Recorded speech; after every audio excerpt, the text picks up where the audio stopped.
Bring your cup and take a seat. Fill it up, coffee, wine, or tea. Come find what you're looking for. A good pour. Welcome back to A Good Pour. I am Kathryn Good, your host. Today we have Heather Shingleton with us. She is from Clutter Company. So I really think this is going to be a fun conversation. Welcome, Heather. Okay. Thanks for having me. So we have known each other for a really long time. We have. When did you move into Autumn Creek? Ooh. Do you remember the year? The kids were 2, 3, and 5. And now they're all in college and graduated. So it's been a minute. So you moved behind me. Did. We had the creek behind us. We had the creek between us. And now we've both left, right? We moved away, but we've known each other for a really long time. We have. And then all of a sudden, I started seeing you at business things, and I was like, "What is she doing?" And so you started Clutter Company. What year did you start? We just turned 3 years old in January. Okay, all right. So tell me what happened. Tell me the story. Okay, I know you love the stories. So, so 3 years ago, I had, I'm a nurse, and I was searching for something after COVID. I was just kind of like, Mike had lost his job. Right, Mike's my husband. Right before COVID, he lost his job, and so he became self-employed. And I was like, oh, I kind of like what he's doing. And I was searching. I was looking at all kinds of things. We were even looking like laundromats, all of this. But years and years before that, God had placed this on my heart, that this is what I'm supposed to be doing. So, so I guess, rewind to like 10 years ago, I was a consumer. I was trying to fill my soul with stuff. I love Target and Home Goods and knickknacks and Nordstrom's and clothes and all of that. And I was just trying to fill myself up with those things and find comfort and worth and value and all of those. So, and it wasn't working, obviously. So we around the same time of that all was happening is, I was working nights as a nurse. We were building our dream home. We had 3 very active children, my kids, Yes. in schedules that I put on them. And my husband is and was a workaholic, and I was just exhausted. I hear a lot now from my clients the word paralyzed. That's what I was. Okay. I was paralyzed by stuff, and I didn't want to manage it, any longer. But I don't think I was totally aware of that. So we moved into the dream home one quiet night, which my nights weren't quiet very often. I heard the voice of God, and I think it's the only time I've ever heard it. That's so clear. And he asked me a question, as he does, and he's like, "Are you happy?" And I was not.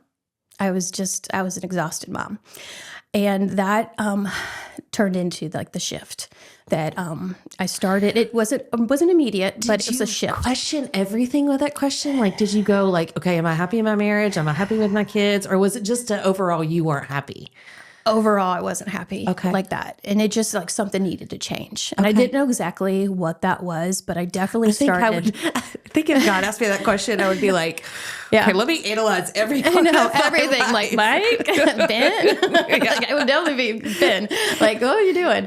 But yeah, it was starting to question things. And as you know, soon after, I went on a mission trip. Yeah. And Guatemala, and we've been going almost every year for 12 plus years or something. And this is as a nurse, I was able to go down there. We did hysterectomies and hernia repairs and all kinds of stuff. It was great. And when you go on a trip like that, it's the people have very little, but they're happy and they're grateful. And it was just kind of another one of those things that he gave me, just a gift he gave me of okay. I was so, and I would love to say it was boom, I stopped shopping. I stopped consuming, things like that. It was a journey, a 10-year journey. I've been to Haiti 4 times. And after each time I came home, I remember the last time we went, I remember going the first time and your life changed, right? Yes. But then every other time I was like, I wish I could bottle this feeling because it goes away so quick of just being happy, not taking things for granted, being thankful for what you have. But it just, we live in America. And as thankful as I am to live in America, it just, the world takes over and you forget. And I just wish I could have that bottle of whatever that we need was. to work on that. That'd be good. It, you know, we need to market that. I know. So that's what started it, and it was slowly but surely. I mean, it was definitely a journey of letting go, and then just recently, in the past year, I don't know if you know this, we sold that dream home. We've gone down to literally a 2-bedroom apartment. Wow. Yeah. 2-bedroom, 2-bath. We have a garage that literally like 3/4 of it's Clutter Company and like 1/4 of it is Shingleton stuff. And it feels really good. That's not our forever home. Honestly, I think we kind of joke, like, we're not sure what our next step is. Like, are we going to do land? Are we going to, so we're like, Mike was kind of like, let's just breathe for a minute. Yeah. And we'll figure it out. So we've been really enjoying the no maintenance, and we travel so much, so it's working for us right now. Yeah, that's on my list. Once the kids are, it's interesting when you think about it, and it's not stuff for me. It's rooms of houses. Do we want them to have a place to come home to? But we don't know where they're going to live. Are they, like if they live in Sumner County or close by, like, will we even need a room for them? I know. It's hard to say, what the future is going to look like. When we were building the house we live in now, we lived in an apartment and it was lovely, you know, like just no maintenance, easy to clean, all of those things. They come in and change a light bulb. Yeah. I mean, everything. Our smoke detectors just got changed. I'm like, oh my gosh. I was like, so, I mean, we don't change our smoke detectors until it's buzzing at us. So, but yeah, it's just simple living. And I mean, but it was funny. I was like, I thought I was kind of at my minimum as far as stuff. And I'm like, oh no, you're going down to that. Not. Yeah. We did. And it's been great. I mean, we truly have what we need. Like, I have one spatula, like one ladle or whatever like that. That's all. I'm like, and it's like, I wash it. That's all I need. So before we talk about your process, I know when I've heard you speak before, you give some of these stats, like because I don't think people know how much stuff they have. Right. So do you know any of those off the top of your head? Absolutely. One of the big ones that's real popular is how many things are in the average American home. That's the studies say about 300,000 items, and a lot to manage. I think there's a lot more. That's what I've seen. I think there's a lot more than 300,000 items. And of those 300,000, give or take items, we are only using 20%, but 80% needs a home. In our home, 80% you need to manage, you need to dust. And it's all of those items are like a silent to-do list in your head, all the time, like, find a place for me. And then also, I mean, just to kind of see where we are here in 2026, that over the last 100 years, we were at 700 square feet for the average American home, and now we're around 2,800 square feet. And it's like, we feel it. And that's the average for all homeowners. Exactly. Not, that's not the average. Just... I think that's like the 2015 number, so it might even be bigger. But yeah, we fill it. We fill every drawer, every cabinet. We bring in storage solutions to store more stuff. We filter There's a whole lot of garages. storage units. And the storage units, don't get me started on that one. And it's yes. I mean, I had a patient of mine who lived in one of the apartments that, they only can make a certain amount a year. And she had a storage unit for 16 years of stuff that she's even said. She's like, I don't even need it. I don't care. But she was let's go back to that word, paralyzed by what do I even do? And everything. And you just do the math on that. That's a lot of money that she could have used, that was going out the door. Yeah. Yeah. Okay. So talk about your process. The process. So we have a few different things we do. We have the crew approach, and that's the clutter crew is the main thing we do. So we'll go in and we'll sort items. Typically we can get this done in 2 days, pretty much any space. Not a whole house, but any space, like a big kitchen, that kind of thing. But we sort the items without the client. Just because we're not making decisions. We're just like a train. We're just going. And usually that takes about the morning. Then we start the decluttering process. That is done with the client, of course, because we're not going to let go of their things without them. And we kind of work, whatever that be, for the next few hours with them, asking really good questions about kind of when is the last time you used it? If this was gone today, would you replace it? That kind of thing. I feel like half of what I do is just ask questions to get them thinking about, Does it turn into therapy? It really does. And then sometimes there's little marriage therapy going on, and a lot of times reminding them of why they called me in the first place, of what, kind of like, our slogan is discover your minimum, and let's like picture that minimum, that peace, that calm that you want. You want to know where everything is. You want to be able to reset your space in a reasonable amount of time. So like reminding them of that during that process. So it would be in their cheerleaders, be in their encouragement. And then after the decluttering phase is over, then that's of course where we get to do the fun part of organizing, making sure that everything has a home in their home. So, because that's where the big change happens, is like my problem was that my way of resetting my house was like throw everything in hampers and shove it underneath the stairs. Like when people were going to come over, because not everything had a space because I had too much stuff. I didn't have enough surface area.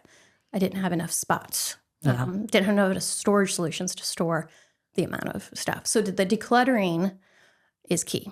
So are there areas of the home that you like, attics, basements, garages, kitchens, that master tend closets, to fill master closets, bathrooms? You're right. Like the rest of the house can feel organized, but we have spots where we're just pushing things. Right. I hadn't heard under the stairs before, but we're just pushing them. Right. And are there like kids' work projects or school projects or photos? Right. Like, are there categories of things people tend to hold on to? I mean, sentimental is definitely an issue for our shoppers. Is like, I mean, I've been in sessions before, and they're women crying over their beauty products, things like that, because they spent $50, $60, $70 on a serum, but they also have like 30 serums and everything. And they're like, it's just like, there's a lot of guilt and shame in this too. I mean, when we walk in a house, a lot of times people are embarrassed, and that's why we're confidential. We're judgment free, that kind of thing. And just try to have a lot of compassion. People have asked for our help, and we're going to help them. But yes, I mean, I don't like to start with sentimental, or paperwork, because that can stall you out really, really quickly. Yeah. So, why are we like this? I just did a presentation for like the geriatric council the other day, and there's a lot of talk about like the neurotransmitters right now. There's a lot about dopamine. There's oxytocin, there's serotonin. So the oxytocin is that connection, like we're connecting right now, eye contact, all of those things, hand holding, petting your dog, holding a baby, giving a hug. And a lot of us don't get that. We're on our screens and things like that. So what studies are showing is, instead of when we don't get the oxytocin, that it's a gift from God, we can get it from our stuff. And then with the serotonin, that's the one with it gives you purpose. It is also like when there's a loss, you kind of lose that, loss of a loved one, that kind of thing. And it's another one that we have found that when people, they retire and things like that, and they just start holding on to stuff, or they don't so much. Like years ago, I didn't feel purposeful. So you hold on to things, you consume, you try to fill that need. And then the dopamine, man, it's just, that's a real problem. And then we've got the Amazon effect going on with the dopamine, that it is easier than ever to get things in the door. It used to be that you'd have to get in your car, you'd have to go to the store, you'd have to put things in your buggy, you'd have to take it home, all of those things. So it limited what we brought in. Now with Amazon, and I'm just using Amazon as a culprit because they're probably the biggest culprit there. We can get it real fast. Get real fast. We can get that and if we don't get it in a day, it's just. But yeah, we're getting that dopamine when we look, when we buy now, when we get it, when we forget what we got and we are like opening it, it's like a gift. Dopamine, and dopamine is meant to be a reward. It's meant to be a motivation so that you provided for your family, that kind of thing. It wasn't meant to click. And so those, I think that the science of it, I think it's very interesting. There's a lot of reasons why, that people hold on and consume. But I think the neurotransmitter is a big part of it, that needs aren't being filled the way that they need to be filled. Yeah. So we're just That Amazon return thing is not fun either. Like, no. I bet people just forget to return it, and then I got expired chicken from Costco delivery the other day, and I just threw it in the garbage because I was like, I do not have time to go over to Costco because I couldn't get it done in the app. So I just threw it away. I don't know how much that was, but I was like, when it came, it was expired. So I was just like, and it's just the process of the process of doing it. So they make it difficult for a reason. Yeah. So, and I think a lot of us have very low persuasion of awareness that we know we're being marketed to and things like that, especially our seniors, that another set of Christmas china seems like a great idea at the moment. And they don't know that, they know what they like. I love the idea that this is like a mental checklist of all this stuff. Like, it's stuff to just either you have to find a home for it, or you have to dust it, or just the process of, I need to go through my closet. Right. And so getting rid of that mental checklist. I also think the conversion really from being a consumer to at least questioning, a mindful shopper, or at least questioning, do I need this? Do I already have this? Right. What feeling am I trying to replicate from this? Well, when he came home for when he came home for Christmas, I had asked him, and he's going to be embarrassed by this story, but I had asked him, I have somewhere to be at 11:30. I mean, it was one of those, it was a great time he was home. By this particular time, I was ready for him to go back because I was tired of the mess. Right. He has been much better this semester about calling and those sorts of things. At this particular time, I was very ready for him to leave. So I was getting together with some friends, seeing, and you have to go by this time. I don't mean to kick you out, but I really want to be here when you leave. I want, to get the whole front porch, wave goodbye. We have a kind of tradition where we honk, and I needed that moment, but I also really wanted to go and hang out with my friends. So I said, you're going to need to get up at like 9, in order to make all this happen. Well, at 9:50, because I'm trying not to nag, Heather. Like, I'm trying not to nag. So at like 9:50, I'm like, I'm not going to make it with my friends. And Seth was golfing or something. He had already left. And so like mentally, I'm like in this mindset of, poor me, right? He leaves. I miss my friends, and I looked at Claire and I was like, okay, let's go to Target. It's time for some retail therapy. And she was like, this is the best day ever. Because of course I was like more yes than normal. All that to say, and I don't do that often. So infrequent that she was like, this is the best day ever. But I do think we have these emotions that we're not aware of that consuming fixes, right? Right.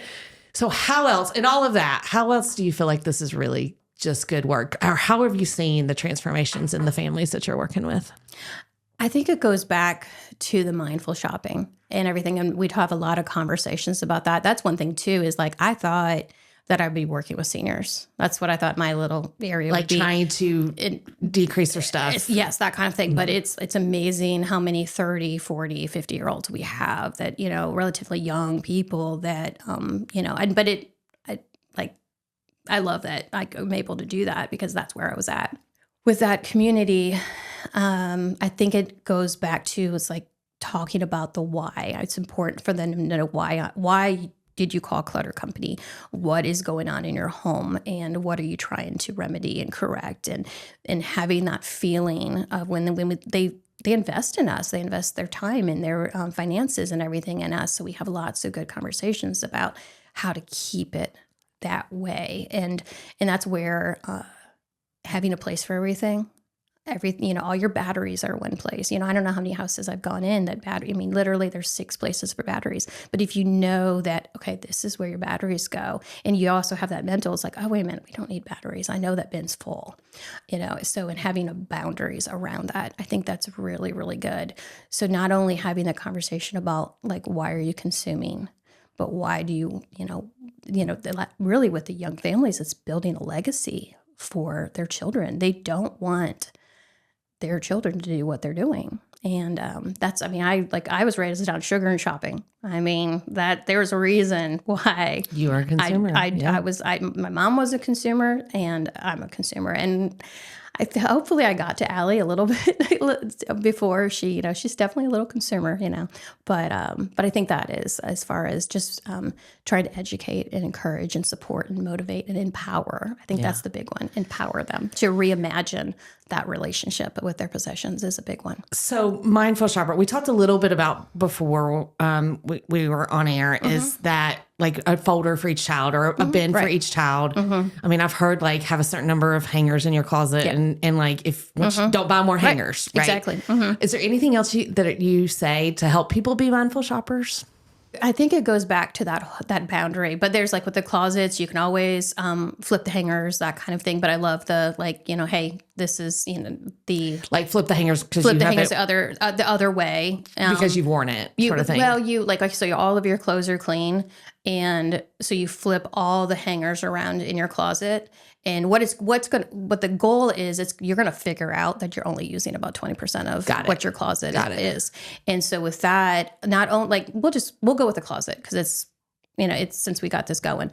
So with your closet, going through and sorting likes with likes, all of your white t-shirts are together, all your red t-shirts together, your sweaters, all that. It helps you kind of go, oh, wait, like I have two, with my white t-shirts, I'm only using like 2 of those. I don't know why I have the rest. These sweaters, I go to these 4 sweaters. I never go to these 3 sweaters, that kind of thing. But with that, also having a boundary around that, your sweaters have a home. This is your t-shirts have a home. And so like the hangers situation is a boundary. You can only have so many hangers. And so and you can kind of feel it when you're at your, that minimum, that healthy place is as soon as you kind of it starts kind of creeping, you're like, oh, wait.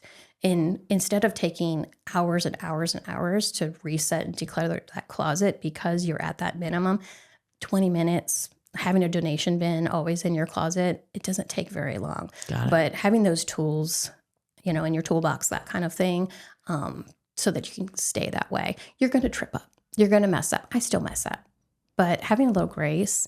But when you mess up, maybe kind of is that something you really, truly need to keep? Or is there something in that space that you need to let go of and it needs to be replaced? So one of my goals for this year is to build an AI tool that has pictures of all of my clothes.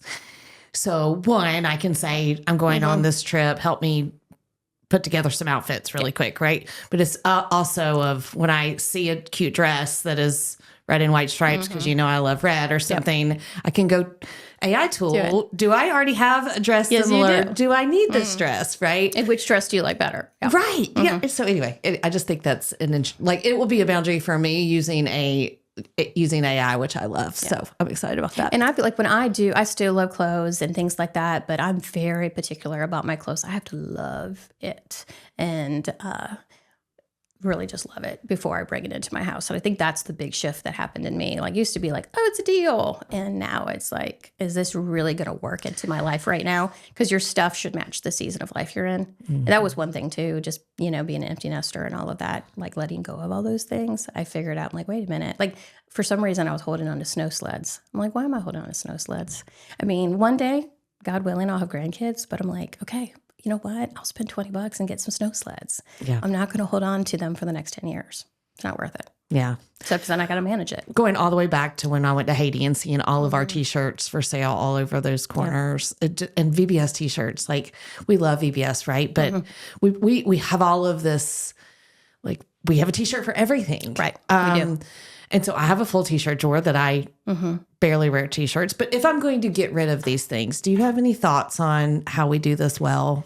I mean, there's a lot of those t-shirts. One, Allie transferred schools, and I have a lot of guilt over that. We bought 3 very nice sweatshirts with Shingleton on the back because she's an athlete. And I was like, no, I just pitched them. Nobody needs an ETSU hoodie that has Shingleton on the back. And because the fact of the matter is, we all know where they're eventually going to go. Yeah. So we kept one. And the other 2, unfortunately, went into the garbage. But now that she's at a new school, I'm not buying anything that says Shingleton on it. I'm Like, it's not happening. So I guess, because we have a lot of guilt over throwing things in the garbage and things like that, but also be like, hey, your mental health is more important, so much more important than just throwing something in the garbage. But the hope is then, like I've learned from the Shingleton hoodie, it's like, I won't do that. I won't make that mistake anymore. So I think that's part of it. I guess with the t-shirts, it's like, if there's some way that you, like the kids did Tennessee United, I was able to take all of their Tennessee United stuff. That's a good point. And like I had some younger kids that loved getting all that Tennessee United stuff, that kind of thing. But when it comes down, think through it. Is there somebody you could bless? But at the end of the day, if your mental health's more important, if it needs to go in the garbage, it goes in the garbage. Because the fact of the matter is, it's headed there at some point, whether that be today or down the road. Yeah. One of the presentations, I asked you about bean bags, and I think you gave me somewhere, but I ended up taking them just recently.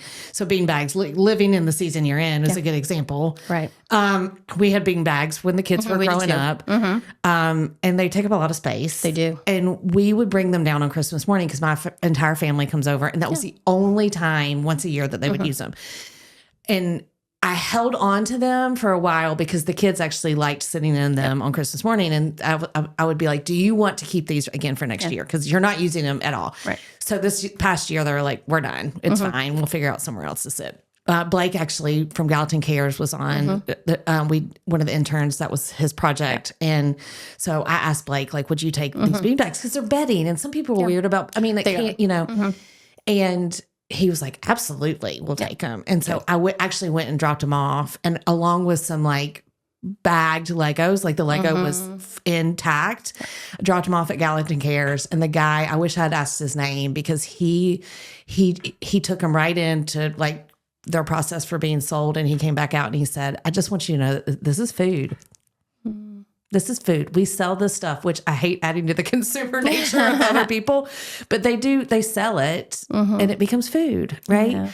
They take that money and it becomes food. And I just thought, that's a great way to, you know, like, get rid of the thing that I'm no, but you know, I don't know. It really touched me. One, that the employee felt that strongly and was able to share their mission to some random woman dropping stuff off. Right. But two, I got rid of something, and hopefully somebody will be excited to sit on a beanbag. Absolutely. And for them to say that, because they get a lot of junk. Yeah. And everything. I can't remember what the percentage is, but so much of what Samaritan and Gallatin Cares and Goodwill and everything gets put in the garbage. So like with those t-shirts, it's like they don't need t-shirts. They don't need VBS t-shirts. Yeah. But if if there are things that, actually I do think someone would be blessed by this, absolutely drop it off. But then also, if they don't need a stained spatula, that kind of thing, some things need to go in the garbage, unfortunately, and some things need to go and be blessed. Yeah. A blessing to somebody else. Yeah. Anything else you want people to know? I think most important, if you're starting your decluttering journey, it took you a while to accumulate it. So it's okay. It's going to take you a while to let it go. And so just trust the process.